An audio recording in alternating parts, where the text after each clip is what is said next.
चलिए देखिए, अभी हमारा जो क्लास स्टार्ट हो रहा है बीटीसी का मैथ है, और एक लंबे अरसे के बाद बीटीसी का मैथ पढ़ाने का मौका मिला है हमको। लंबा अरसा तो नहीं है, लेकिन ये जरूर कहा जा सकता है कि लंबे समय पर बीटीसी का मैथ पढ़ाने का मौका हमको मिल पाता है, क्योंकि आपका जो बीटीसी का क्लास है रेगुलरली जूली द्वारा लिया जा रहा है।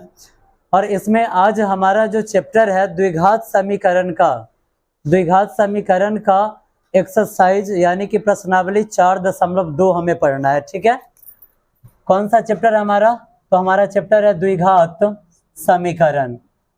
अगर हम इंग्लिश में बात करें तो द्विघात समीकरण को इंग्लिश में क्वाड्रेटिक इक्वेशन बोला जाता है। क्या बोला जाता है? Quadratic equation.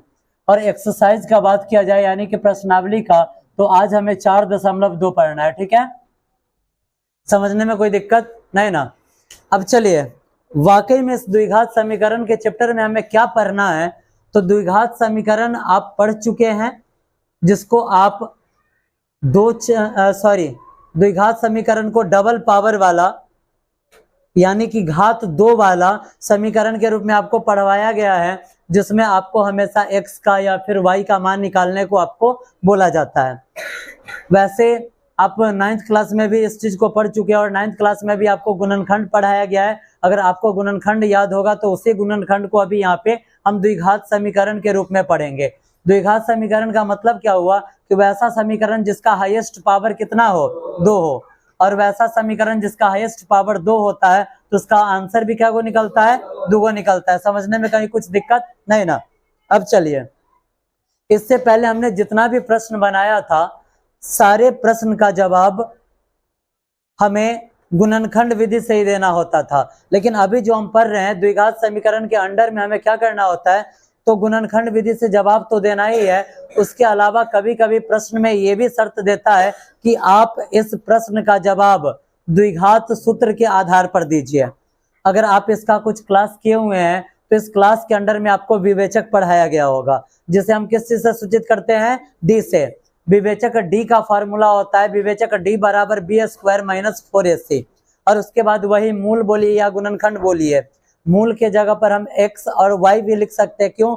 क्योंकि x और y समीकरण के रूप को डिनोट करती है कि समीकरण x के रूप का है या फिर y के रूप का है। ठीक है, जब हम द्विघात समीकरण में मूल निकालने जाते हैं तो मूल का फॉर्मूला हमें पढ़ाया जाता है कि मूल x बराबर, कब? जब समीकरण x के रूप का हो तब। तो मूल x बराबर -b प्लस माइनस √d/2a। इतना हम कर चुके हैं। लेकिन देखिए, सबसे इंटरेस्टिंग बात आज का क्या है कि हमें जो प्रश्न पढ़ना है, अभी हमें जो प्रश्न पढ़ना है उसको द्विघात सूत्र पर हल नहीं करना है। ठीक है, उसे द्विघात सूत्र पर हल नहीं करना है, उसे हल किस चीज पर करना है? तो उसे गुणनखंड विधि से ही हल करना है। ठीक है, और अभी इस क्लासरूम में जितने बच्चे बैठे हुए हैं, कम से कम इतना दावा के साथ तो जरूर कहा जा सकता है कि 5-7 बच्चे इसमें गुणनखंड के हीरो जरूर हो चुके होंगे। क्यों? क्योंकि हम गुणनखंड इतना पढ़िए चुके हैं कि कैसा भी गुणनखंड दे हम बना लेंगे, लेकिन फिर भी उसमें रूट आ जाए, बट्टा आ जाए या दशमलव में आ जाए तो थोड़ा सा सोचने पर हम मजबूर हो जाते हैं। ठीक है, अब चलिए, आज का हमारा जो क्लास है टेंशन फ्री क्लास होगा, कहीं पर किसी भी प्रकार का कंफ्यूजन होगा नहीं। क्यों? क्योंकि इस चैप्टर के अंडर में हमें गुणनखंड तो निकालना ही है, उसके अलावा कुछ भाषा पर आधारित प्रश्न भी पढ़ना है। ठीक है, स्टार्ट करें चैप्टर। ठीक है, लगभग इस चैप्टर में हमें क्या पढ़ना है इसकी जानकारी आपको दे दी गई है। अब चलते हैं हम प्रश्न संख्या 1 की तरफ। प्रश्न संख्या 1 में देखिए, कह रहा है कि गुणनखंड विधि से निम्न द्विघात समीकरण का मूल ज्ञात कीजिए। किस विधि से? गुणनखंड विधि से। 1 नंबर प्रश्न दे रहा है x² - 3x - 10 = में 0। ठीक है, ये हमारा पहला प्रश्न है, और यहां पर इसे किस विधि से हल करना है? गुणनखंड विधि से। इसमें जितने इस क्लासरूम में अभी जितने भी बच्चे बैठे हुए हैं, मुझे लग रहा है कि ये प्रश्न सबको सॉल्व करने आता होगा। क्यों?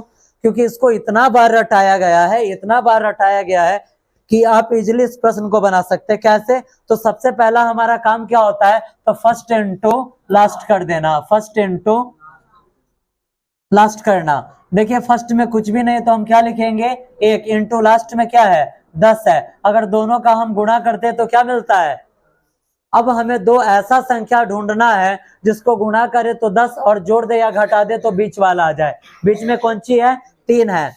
अब हम संख्या क्या ले ले, तो हम संख्या लेंगे 5 और 2, क्योंकि 5 दूनी 10 और 5 में से 2 घटाएंगे तो क्या आ जाएगा, 3 आ जाएगा। लेकिन आप देखिए 3 किस चीज में चाहिए, माइनस में। तो हमें करना क्या होगा, हमें यहाँ पर -3 और +2 लेना होगा। क्यों? क्योंकि जब छोटका में से बड़का को घटाते हैं तो आंसर माइनस में आता है, सबको पता है। कहीं कुछ कंफ्यूजन भी है नहीं ना। अब हमारे पास जो संख्या आया, क्या आया, -5 और उसके बाद 2 आया। समीकरण किस रूप का है, x के रूप का है। तो क्या हम यहाँ पर लिख सकते हैं ना, x² -5x + 2x और माइनस में 10 के बराबर में कौन सी। समझने में कोई दिक्कत नहीं ना। आप ध्यान बनाए रखिए बोर्ड पर, और गुणनखंड का हीरो तो आप यूं देखते देखते बन जाएंगे। और वैसे भी अधिकांश बच्चे को गुणनखंड निकालने में अब कोई भी टेंशन होती ही नहीं होगी। चलिए इस दोनों में हम कॉमन क्या लेंगे, तो यहाँ पर हम कॉमन ले लेते हैं x। एक x से एक x कैंसिल, एगो x इसमें का बच गया, माइनस का माइनस x कैंसिल, यहाँ का बचा 5। समझने में कोई दिक्कत। और यहाँ पर क्या कॉमन आएगा, यहाँ पर आएगा कॉमन 2, 2 से 2 कैंसिल, x बचा, 2 से 10 में भाग देंगे 5 मरतबे, बीच में माइनस लगा हुआ है तो माइनस के बराबर में 0। अब चलिए आप देखिए, अगर बॉक्स वाला दोनों मान सेम आ गया तो बनाया हुआ प्रश्न क्या है, बिल्कुल सही है। ठीक है। अब आप एक बार बॉक्स वाले को लिख दीजिए, यानी कि कोष्ठ वाले को x - 5 और एक बार कोष्ठ से बाहर वाले को x और +2, ठीक है, के बराबर में 0। ये 0 दोनों के लिए है तो हम यहाँ पर लिख सकते हैं x - 5 के बराबर में 0, x + 2 के बराबर में 0। समझने में कोई तकलीफ नहीं ना, नहीं है ना। आगे बढ़ाया जाए, जब हम आगे बढ़ाएंगे तो क्या हम इसको लिख सकते हैं, x बराबर -5 इधर आया तो +5, और यहाँ पर x बराबर +2 इधर आया तो -2। आगे बढ़ाएंगे तो x का मान क्या आया, 5, -2। यही हो जाएगा आपके प्रश्न का जवाब। समझने में कहीं कुछ कंफ्यूजन है नहीं ना। आगे बढ़ाया जाए। अब चलिए थोड़ा सा टेंशन आपको दिया जाए, इसका प्रश्न संख्या 3 हम देखेंगे, पहला का तीसरा, पहला का तीसरा। कंफ्यूजन नाम का कोई चीज होना ही नहीं चाहिए, ठीक है, कंफ्यूजन नाम का कोई चीज ही नहीं होना चाहिए। आप देखिए प्रश्न कैसे बनेगा, ए बाबू इधर देखो। तीसरा नंबर प्रश्न है कि √2x², √2x² + 7x प्लस में 7x, और उसके बाद लास्ट में है, इसमें लास्ट में इसमें दे रहा है प्लस में 5 √2 के बराबर में 0। थोड़ा सा लग रहा है कि टेंशन है, क्यों? क्योंकि यहाँ पर रूट दे दिया है ना। रूट दिया तो कोई ऐसा थोड़ी है कि मैथ के बुक में भूत प्रेत लाकर बैठा दिया गया है, प्रश्न ना है हो। जब आप गुणनखंड पढ़ लिए हुए हैं, अब जरा ये बताइए, ये हमारा हाथ है और ये हमारा मुंह है। जब हमें पता है कि इसका जो डायरेक्ट फंक्शन है, हाथ में अगर चावल दाल है, बिहारी हम लोग है तो भात दाल है, मुंह में जाएगा। अगर हाथ मुंह है, भात दाल जा सकता है तो रसगुल्ला जाएगा कि नहीं जाएगा? क्यों? खाने का ही फंक्शन है ना। तो यहाँ पर भी कुछ भी हो, दाल भात दे दे या फिर रसगुल्ला दे दे, बनाना तो गुणनखंड है ना, नियम तो सेम है, ठीक है।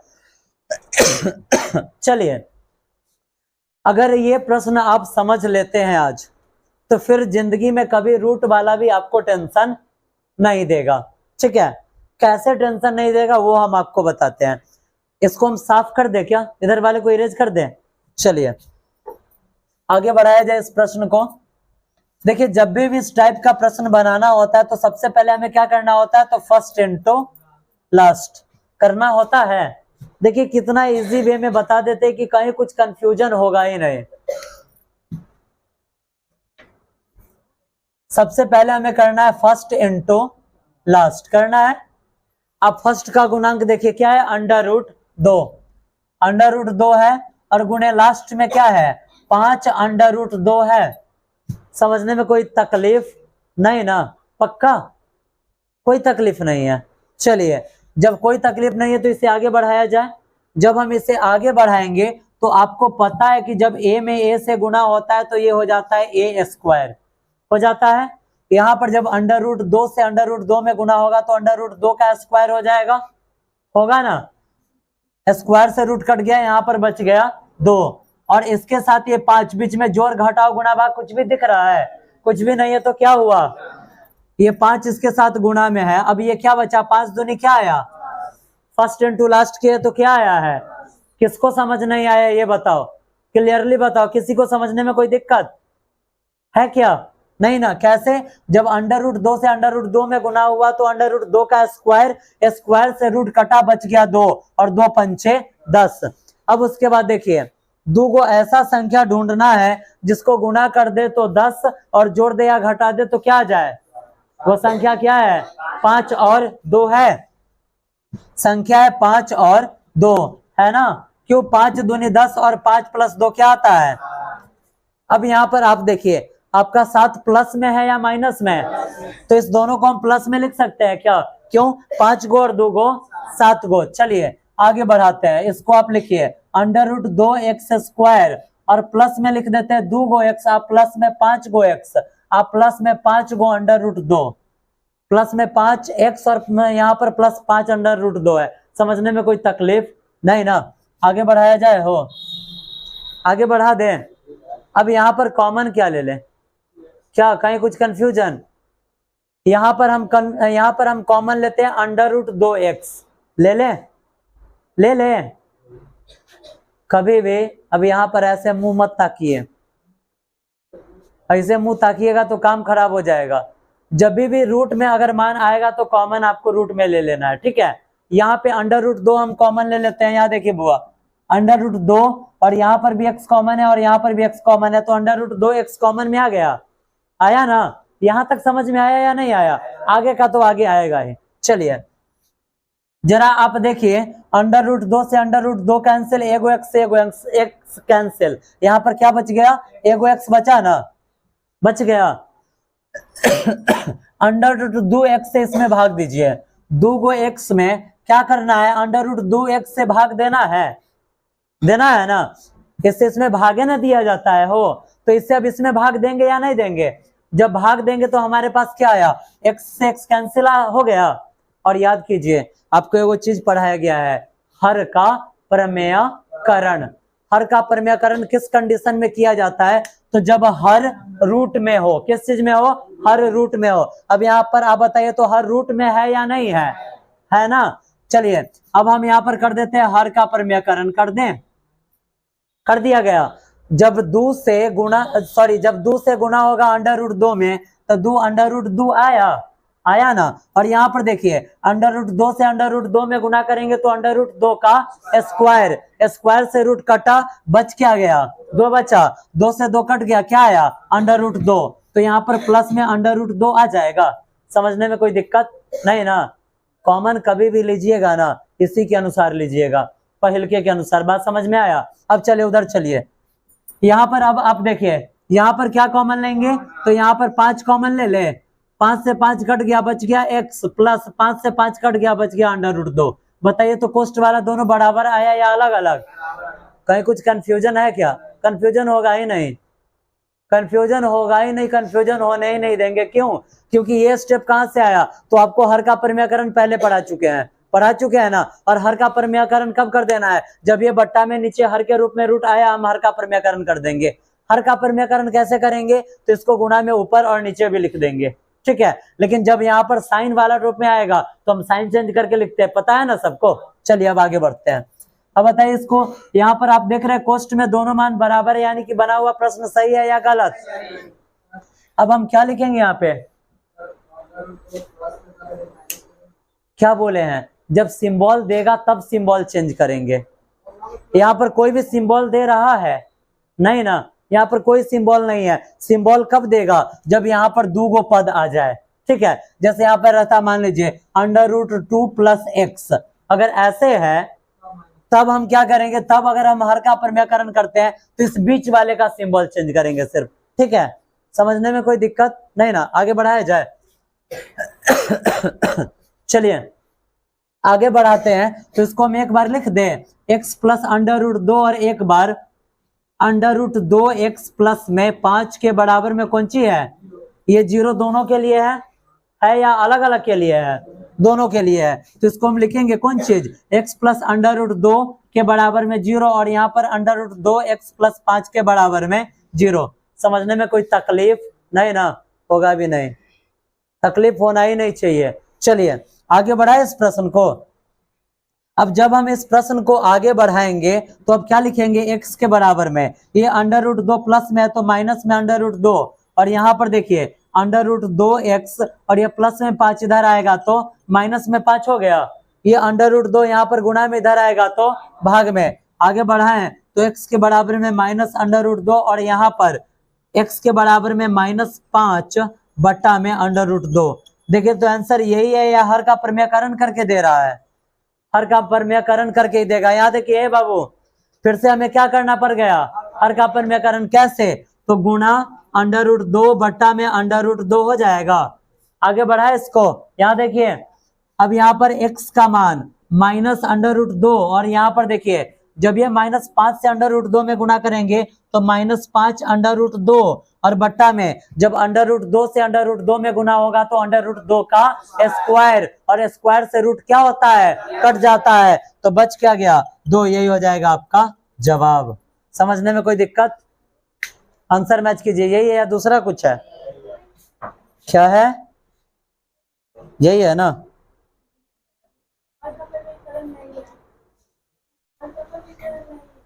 बिना हर का प्रमेयकरण कर लिए ये आंसर दे दिया, यही वाला है। चलिए तो इसी को रहने दीजिए, आप दोनों में से कोई भी लिख सकते हैं, ये भी आपका आंसर है, ये भी है।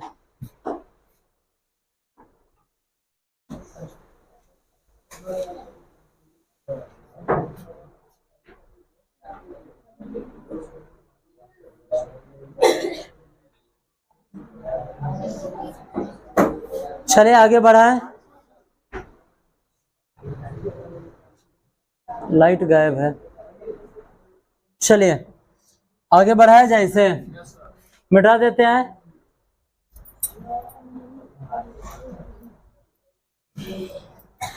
अब हम पढ़ेंगे, देखिए इसमें दूसरा नंबर भी जो प्रश्न है उसको भी गुणनखंड विधि से ही हल करना है। किस विधि से करना है, गुणनखंड विधि से ही हल करना है।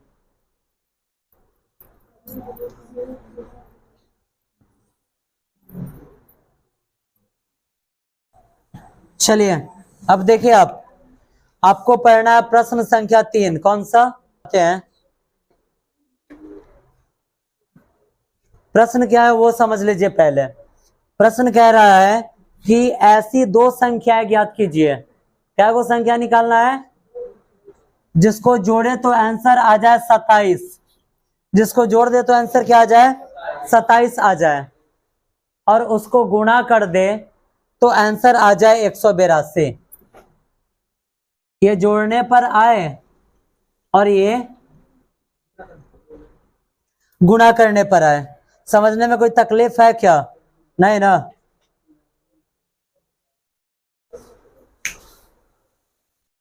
जरा आप पहले इस प्रश्न को समझिए।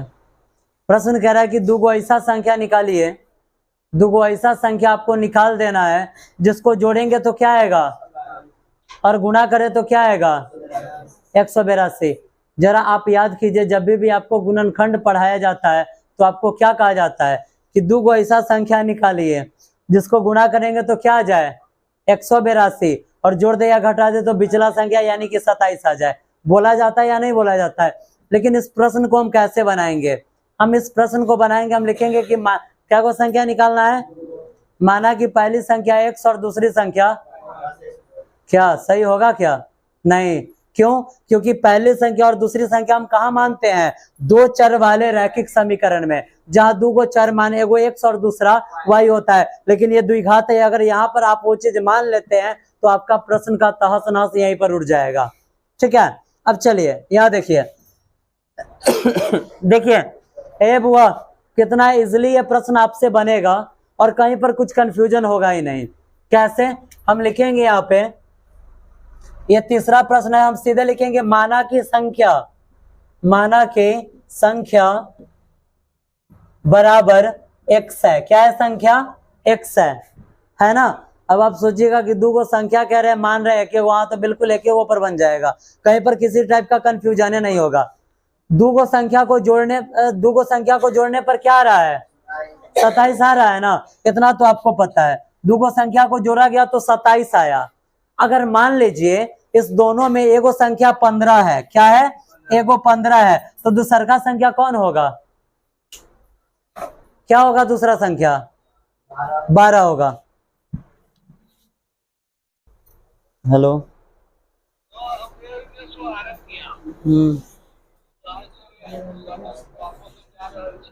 तो मैम तो ले ले चलो बा, हाँ मैम तो ले ले चलो बा।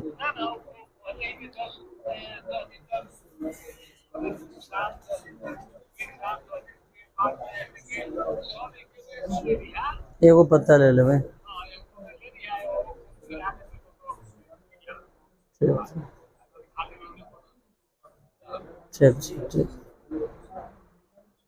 चलिए यहाँ देखिए, कह रहा है कि दो को संख्या को जोड़ने पर 27 आता है। दो को संख्या जिसको जोड़ा गया तो क्या आया?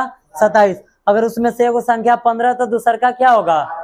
क्यों? क्योंकि 15 गो और 12 गो 27 गो, 15 नहीं है। अगर एगो संख्या 7 है तो दूसर का क्या हो जाएगा? क्यों? 20 गो और 7 गो 27 गो। अब देखिए, अगर मान लीजिए दोनों संख्या का जोड़ 27 था, अगर इसमें से एगो संख्या हमें पता चल जा रहा है तो दूसर का हम निकाल ले रहे हैं। एक संख्या अगर मान लीजिए 7 है तो दूसर का क्या आ रहा है? 20। हम कर क्या दे रहे हैं? तो इसमें से हम इसको घटा दे रहे हैं, घटा दे रहे हैं ना। यहाँ पर पैटर्न क्या बन रहा है? तो जो योग था उसमें से जो हमें वो संख्या मिला उसको हम क्या कर रहे हैं? घटा रहे हैं ना। तो यहाँ देखिए, माना की संख्या x है, जोड़ 27 है, जिसमें से वो संख्या में क्या मिल गया?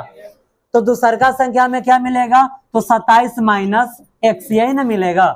मिलेगा या नहीं मिलेगा? समझने में कोई दिक्कत नहीं ना। देखेंगे माना की संख्या x है तो दूसरी संख्या बराबर, तो दूसरी संख्या हमारा क्या बचेगा? हमारा दूसरी संख्या यहाँ पर आ जाएगा 27 माइनस x आ गया। अब लिखते हैं प्रश्न से, क्या लिखते हैं? प्रश्न से। प्रश्न कह रहा है कि दोनों को गुना करेंगे तो 182 आएगा। दोनों को गुना कर देंगे तो कितना आएगा? 182। पहल का संख्या कौन चीज है? x है, इसमें गुना कीजिए दूसरका से, यानी कि 27 माइनस x से, तो कितना आ गया? 182 आ गया। आया ना? आगे बढ़ाए इसको। जब हम इसको आगे बढ़ाएंगे, अब आप देखिए, जब x से 27 में गुणा होगा तो 27x, x से x में गुणा हुआ तो x स्क्वायर, माइनस लगा दिया आगे, ये है प्लस में, और यहाँ पर 182 है प्लस में, इधर आएगा तो माइनस में 182। चलिए देखिए, तो प्रश्न वही बना या अलग चीज हो गया कि जब इस टाइप का प्रश्न आता है तो आप क्या करते हैं? सबसे पहले फर्स्ट इंटू लास्ट। जब फर्स्ट और इंटू लास्ट करते हैं तो शुरुआती में देखिए कुछ भी नहीं है तो एक ले सकते हैं, और लास्ट में 182 ले लेते हैं। दोनों को गुना किए तो क्या आया? 182। और आपसे उसके बाद क्या बोला जाता है कि आप दो ऐसा संख्या निकालिए जिसको गुना करेंगे तो क्या है? दोनों सेम टर्म आया या अलग अलग, और जोड़ दे या घटा दे तो क्या है? बीच वाला। जोड़ने पर क्या बीच वाला पूछ रहा है या नहीं पूछ रहा है? आगे बढ़ाए इस प्रश्न को। चलिए अब बताइए, तो दो संख्या जिसको गुना करेंगे तो 182, या जोड़ दे या घटा दे तो 27 आ जाए। नहीं पता है? पता नहीं है, नहीं ना पता है। अब चलिए, अब इसी टाइप के क्वेश्चन को हम कैसे बनाएंगे जो चीज हमें पता नहीं होगा। देखिए यहाँ पे बाबू, ये जो 182 है ना, इसका आप निकाल दीजिए एलसीएम। क्या निकालना है? एलसीएम। जब 2 से आप निकालिएगा तो 2 9 18 और 2 एकम 2, 7 से लगेगा 13 सते 91। अब जरा आप यहाँ पर देखिए तो 7 दूना 14 और 13, 14 में 13 से गुना होता है तो 182, 14 और 13 कितना हो जाएगा? 27 होगा या नहीं होगा?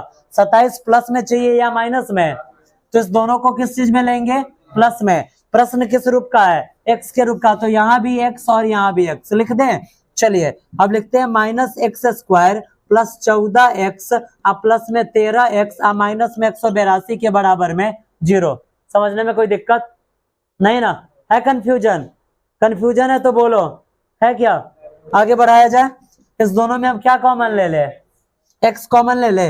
अगर हम x कॉमन लेते हैं तो माइनस का माइनस, एगो x से एगो x कट गया, एगो x बच गया। प्लस में देखिए x x कैंसिल, यहाँ पर बच जाएगा, बचा ना? आगे बढ़ाया जाए। जब हम इसे आगे बढ़ाएंगे बाबू तो यहाँ पर हम 13 कॉमन ले ले। जब हम यहाँ पर 13 कॉमन लेंगे तो अब आप यहाँ पे देखिए 13 से 13 कट गया, यहाँ पर क्या बचा? x। लेकिन यहाँ पर ये x किस चीज में है? माइनस में। तो यहाँ पर कॉमन भी हमें किस चीज में लेना होगा? माइनस में। जब हम माइनस में कॉमन लिए तो माइनस प्लस, माइनस और माइनस माइनस प्लस।